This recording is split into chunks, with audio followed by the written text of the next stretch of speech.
Welcome to D&D Builds, where we have an outlet to make all sorts of ridiculous Dungeons & Dragons characters and stop driving the people in our lives insane with them. Today we're diving back into the horror genre with Jason from Friday the 13th. I actually had a vote over on my Patreon for horror-themed builds, and Jason came out on top. So if you want to have more say in what I build or character sheets for any of my builds, feel free to check out my Patreon, linked in the description down below, like these incredibly awesome people, or the especially awesome player character level patrons, Biscuit Gaming, Salvador, and Kaylon. And even going above and beyond that, my Dungeon Master level patrons Devin Happy, Benjamin, Tristan Bennett, GameSteak, and Heyo. They get additional perks, including having D&D sessions hosted by me that I stream right here on YouTube as well as over on Twitch. And then finally, my God tier level patron who just goes above and beyond absolutely anything I could ever expect, Kilo. I cannot thank him enough, but I still try everything I can. Now let's sort out how to build this horror icon who has been the main antagonist of the entire Friday the 13th series, except for the first one, Jason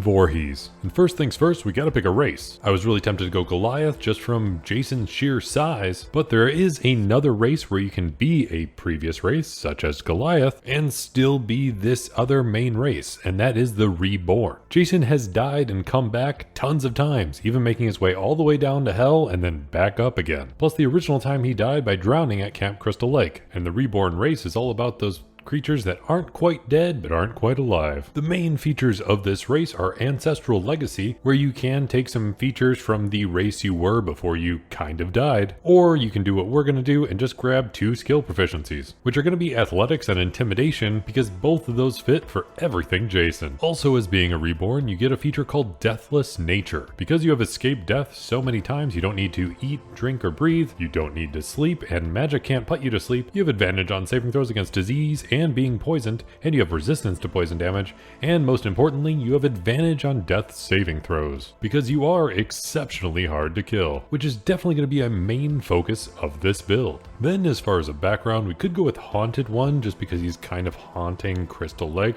but I actually like the background Folk Hero. And while he definitely isn't a hero per se, he is a person or creature of folk stories. So I want to go with this background to help live up to that expectation. This gives you skill proficiencies in animal handling and one other skill that we get to choose from. So I'm going to go ahead and grab religion, because he does have a tendency to set up shrines to his mother, which seems to be a bit of a serial killer trope. Now let's dive into some starting stats. Using standard point buy and keeping in mind that from our racial choice we can actually put 1 point into 3 different stats, we're going to start off by putting 15 points into strength because Jason is pretty damn beefy, and then we'll get an additional +1 from our racial selection. Then when it comes to our dexterity, we'll just bring this to a 13 overall because he's not super dexterous, but he's not clumsy, at least not all the time. Then Jason is obviously pretty hard to kill, so we're going to take our constitution, bring it to 15, and then get another +1 from our racial selection. When it comes to intelligence, we're just going to dump it because definitely not Jason's forte. And then our wisdom, we're going to bump to 12, and then get another +1 from our racial selection because he spends most of his time out in the forest, except for the few occasions where he winds up in the city or in outer space, and he still has to spot plenty of victims to kill, so that helps our perception. And then finally, with a face only a mother could love, we're going to dump charisma. Now it's time to pick a starting class. And we mentioned he is super hard to kill. He can take plenty of hits and keep on coming, and one of the best classes for that is a Barbarian. They have the highest starting health out of any class in D&D, and they get proficiency in 2 more skills, so we're going to go ahead and take Nature since you spend so much time out in the wilderness, and Perception, so you can help spot those victims to kill. Additionally, you get saving throws in Strength and Constitution, and you get access to some armor, although we don't care too much about that, and you get access to pretty much every type of weapon, which is pretty damn helpful because even though Jason has a tendency to use a machete most of the time, in many of the films we see him use a variety of weapons, from spears to throwing axes to all sorts of stuff. But we will go ahead and focus on that machete most of the time, and in my opinion that's probably going to be a short sword. One of the first features you get from being a Barbarian is you get Rage, giving you advantage on strength checks and strength saving throws. Additionally, when you make a melee weapon attack using strength, you gain bonus damage to the roll, which increases as you go up in levels of Barbarian. And lastly, while you're raging, you have resistance to bludgeoning, piercing, and slashing damage. The only catch is that you can't really focus on any spells while you're doing this, but that shouldn't be much of a problem. That's not really Jason's forte. And usually a rage only lasts a minute, and it ends early if you're not doing any attacking, but that shouldn't be a problem for Jason. Another feature you get from being a barbarian at level 1 is Unarmored Defense. So now your armor class equals 10 plus your dexterity modifier plus your constitution modifier. Then at second level of barbarian you get danger sense, making you much more aware of dangers to you, and giving you advantage on any dexterity saving throws that you need to make as long as you can see it coming at least a little bit, which just really adds on to the whole fact that he's hard to kill. Additionally, at this level you get reckless attack, so now you can attack without any concern for your own safety, giving you advantage on the attack, but giving any melee attacks against you advantage as well. Then at third level of barbarian you can use a rage one more time when you could only use it twice per long rest before, and you get to choose a Primal Path, or as it's also known, a barbarian subclass. Keeping in mind that you got your origins at Camp Crystal Lake, and it was very common back in the day when Jason originally came out to see totem poles and tons of Native American ideas plastered around summer camps. So keeping that in mind, and the fact that Jason's just really freaking hard to kill, we're going to choose the Totem Warrior. When you choose this subclass, you get to choose a totem spirit, selecting a particular type of animal spirit that helps empower you, so we're going to grab bear. Well, you already have resistance to plenty of types of damage while you're raging. Now when you're raging, you have resistance to all damage except for psychic, just making you that much harder to kill. Then at fourth level of barbarian, you get an ability score improvement, so we're just going to go ahead and boost up our strength because you're pretty damn strong. Then at fifth level of barbarian, you get extra attack, so you can attack twice per turn instead of just once, and you get fast movement, boosting your overall movement speed by 10 feet. Then at 6th level, we're actually going to do a multiclass because Jason wants to be a bit more effective with his killing. So we're going to start grabbing some levels of rogue. When you multiclass into rogue, you get to choose another skill. So we're going to grab stealth. And at level 1 of rogue, you get expertise in 2 skills that you have proficiency in. So we're going to go ahead and make sure we're proficient in athletics and stealth, so that way you can sneak around the camp super well. You also get access to the feature Thieves Cant, which is just a special way that rogues like to talk, but you don't really talk much anyway, so who cares about that? Then the most important thing you get at first level of rogue is sneak attack, allowing you to deal an additional 1d6 damage as long as you're using a finesse weapon, which a short sword, in this case a machete, happens to be. You also have to have advantage on the attack or have an enemy of your enemy within 5 feet of your target. Since Jason happens to usually work alone, we're going to focus more on popping out from surprise and attacking at advantage. Then at second level of rogue, you get Cunning Action, allowing you to take the dash, disengage, or hide action as a bonus action. Then at third level of rogue, your sneak attack damage gets upgraded to 2d6, and you get to choose a roguish archetype, also known as a subclass. And since we're so focused on pure murder, we're going to take the assassin subclass. This gives you bonus proficiencies with a disguise kit and a poisoner's kit, and the disguise kit helps because early on, Jason wore pretty much anything on his head, including a random burlap sack. But now, in this point in your levels, you've really come to find your own identity with that hockey mask. Additionally, when you take this subclass, you get Assassinate, which is just a better way to kill somebody really quickly, giving you advantage on any attack rolls against a creature that hasn't taken a turn in combat yet, and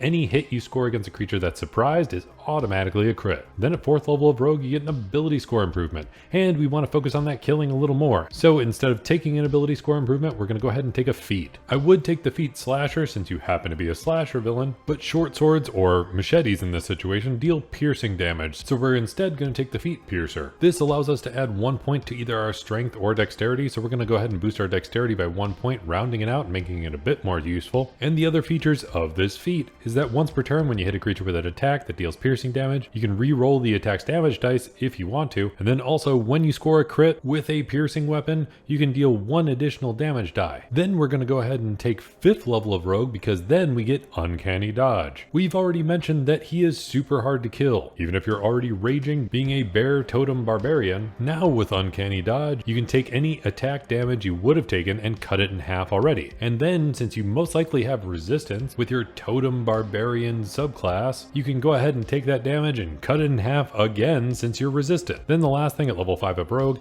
is your sneak attack damage gets upgraded to 3d6. And at this point, you might notice that even though you have expertise in stealth, with your low dexterity, you're still having some trouble sneaking up on some victims. So we're going to mitigate that with another multiclass. And you spend most of your time in the wilderness, so it's only fitting that we jump into ranger. Multiclassing into ranger gives us 1 additional skill proficiency, so we're going to go ahead and take survival level since you spend so much time in the woods, and it will help your tracking skills. At level 1 of Ranger, you get to choose a favored enemy, and obviously we're just going to pick Humanoids. That's most of who you kill, which leads to the other feature you get at first level, Natural Explorer. Now you can choose a terrain that you're particularly good at traveling through, and we're going to choose forests, because that just makes the most sense. Then at second level of Ranger, you get a fighting style. Since you're usually just swinging with a one-handed weapon, we're going to go ahead and grab the fighting style Dueling, giving you +2 bonus damage when you're swinging that machete. Also at this level of Ranger, you get some spell casting. You only get a couple spells, but we're going to go ahead and grab Hunter's Mark so you can really focus in on one person you want to take out. And we'll grab Snare so you can set a couple traps. Just remember, you can't concentrate on any of the spells if you go into a rage, but you can save that rage for when you're in the middle of battle and you actually have somebody fighting back. Because most of the time, you're getting the drop on your enemies and taking them out before they even know what happened. And to amplify that even more, at third level of Ranger,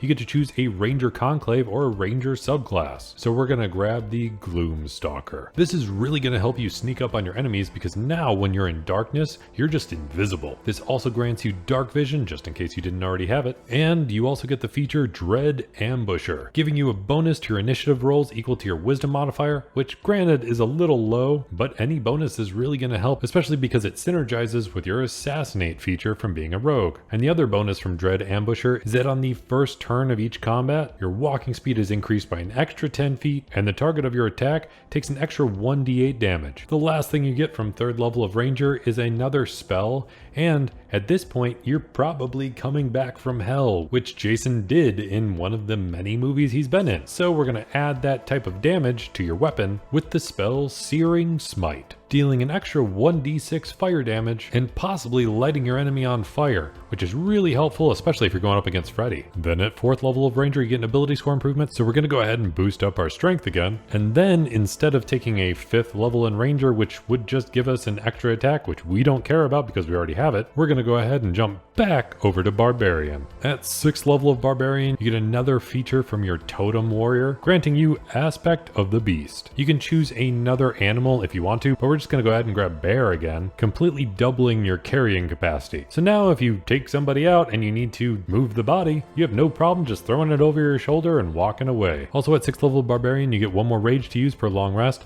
and then at 7th level of Barbarian, you get Feral Instinct, giving you advantage on your initiative rolls. And between that, your Dread Ambusher, and the additional bonuses from going first that you get from both the Dread Ambusher and your Assassinate feature, these all synergize super well. Additionally, this feature allows you to act normally even if you're surprised in combat, as long as you use that first turn to go into a rage. Then at 8th level of Barbarian, you get another ability score improvement, so we're going to go ahead and boost up our Constitution by 2 points, increasing our armor class and our health. Then at 9th level of Barbarian, you get Brutal Critical, allowing you to deal 1 more dice worth of damage when you do crit, which synergizes with both your Piercer feat as well as being an Assassin Rogue. Also at this level, your rage damage that was +2 is now +3. Then at 10th level of Barbarian, you get another feature from being a Totem Warrior. You get Spirit Walker, which in naming convention sounds great as far as our overall theme, but all it does is allow us to cast Commune with Nature, but only as a ritual, which doesn't feel super Jason-like, so we can just basically ignore it. Then at 11th level of Barbarian, just in case anybody gets past your resistance to most damage with Rage, your resistance to the rest of the damage with Bear Totem Warrior, and you taking all of the initial damage and cutting it in half with Uncanny Dodge from your Rogue levels, you still might not even die because you have Relentless Rage at 11th level. So now if you drop to 0 hit points while you're raging and don't die outright, you can make a DC 10 Constitution saving throw. If you succeed, you drop to 1 hit point instead. And each time you use this feature after the first, the DC is increased by 5, at least until you finish a short or long rest, making you pretty damn hard to kill. That brings us to level 20 in this overall build, making you one hard to kill horror icon that really gets the drop on your enemies and deals a considerable amount of damage. Let me know what you think about this build in the comments down below, and if you made it all the way to the end of this video, let me know by hitting that like button, and I'll be here hoping you roll at least 3 nat 20s in your next D&D session, especially if you plan on hanging out at Camp Crystal Lake and trying to play as this horror icon, Jason Vorhees from Friday the 13th.